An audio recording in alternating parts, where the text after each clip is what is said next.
We're aiming for this, of course: mature, engaging tone, beautifully written, genuinely crafted.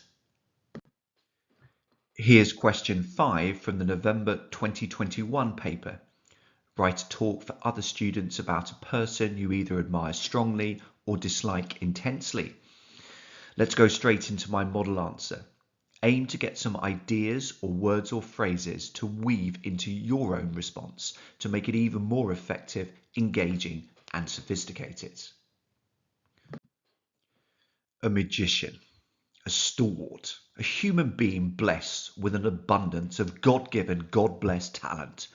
Gordon, do you know who I'm referring to? Mr. Colville. Yes, you, sir. You must surely have an inkling. Helen, I can tell from that glint of a smile that you have figured it out. Of course, dear friends and fellow pupils, I'm referring to the one, the only Wilfred Zaha, Crystal Palace's number 11, South London's most faithful, selfless servant. It is impossible to overstate this extraordinary young man's achievements. Since returning to his spiritual home in 2015 after an ill-fated spell at a dismal club in Manchester, he has netted a blockbuster 67 goals from his position on the left wing. However, the figures only tell part of the story. What other club has a superstar striker who went to primary school within a stone's throw of the grounds? Yes, Wilfred Armel Zaha went to White Horse Manor Junior School in Thornton Heath. No wonder those singing their hearts out within the White Horse Lane stand proclaim proudly that he is one of their own.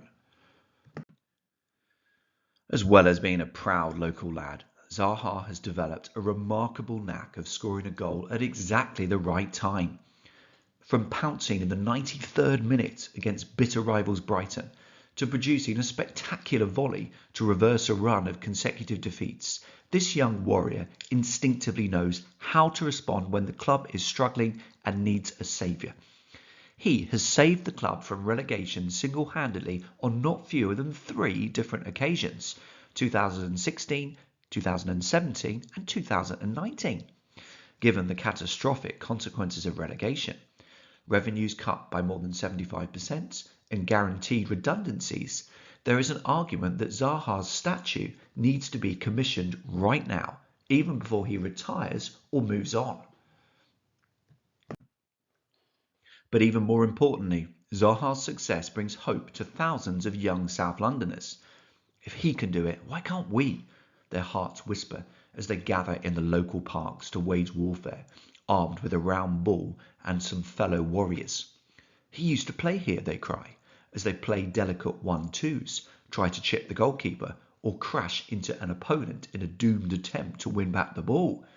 Who's that watching over there, they wonder, as a dark stranger looms on the sidelines? A scout? Possibly. Maybe.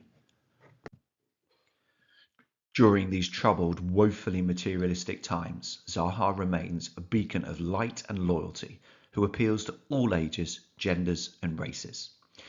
And so I urge you all to listen to your inner voices and heartbeats, dear friends, and you, Mr. Colville. Listen right now, quietly, thoughtfully. That voice is beckoning you to think about dear Wilf, to study him more closely and savour him for these final few years waltzing down the left wing at Selhurst Park. There are few like him in today's world. Let's enjoy him while we can. Thank you for listening. And so what makes this a grade 9 response? Time to discuss, dear viewers, subscribers and pupils. It's pause time.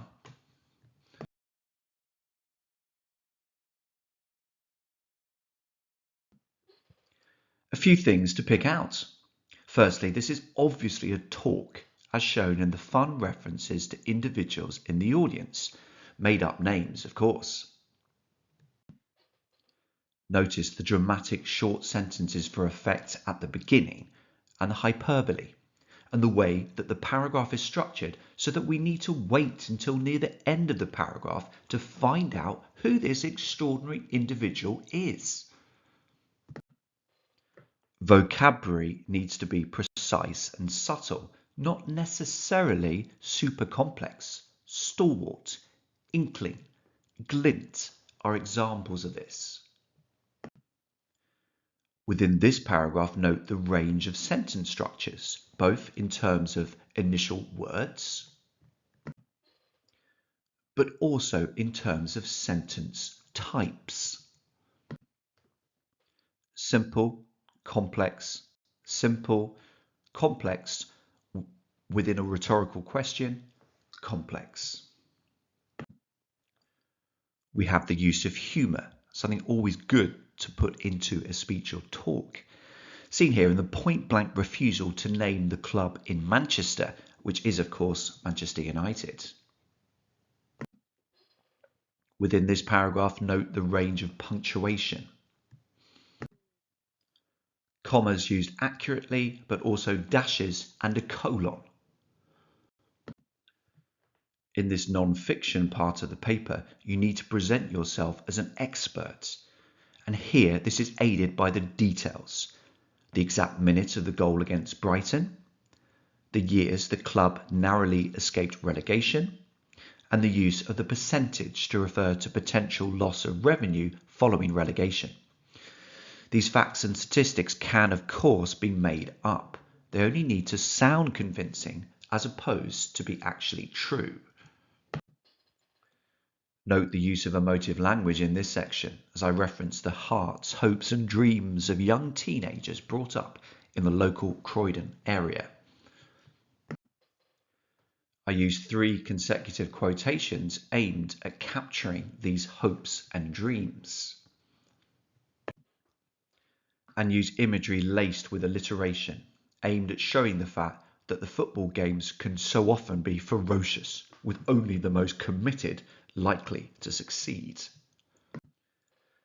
I start to sum things up in my penultimate paragraph by putting Zaha in the context of the times, and I continue to use over-the-top imagery, this time about light. Just as I appeal to the audience at the beginning of my talk, so I do so at the end, humorously ensuring that the teacher standing at the back is included. Short sentences for effect and pauses work particularly well in a talk, seen here in 2 consecutive one-word sentences, quietly, thoughtfully. This sentence is structured more engagingly in the fact that it is not me asking my audience to grow to love Wilfried Zaha, but their own voices. Finally, a polite, simple ending to tie things up. Good manners never hurt. This has been a Schofield on Shakespeare production, not just eulogising about Wilfried Zaha, but helping you think even more carefully about your non-fiction responses for GCSE and how to make them more fun, more engaging and more sophisticated. Many thanks for watching.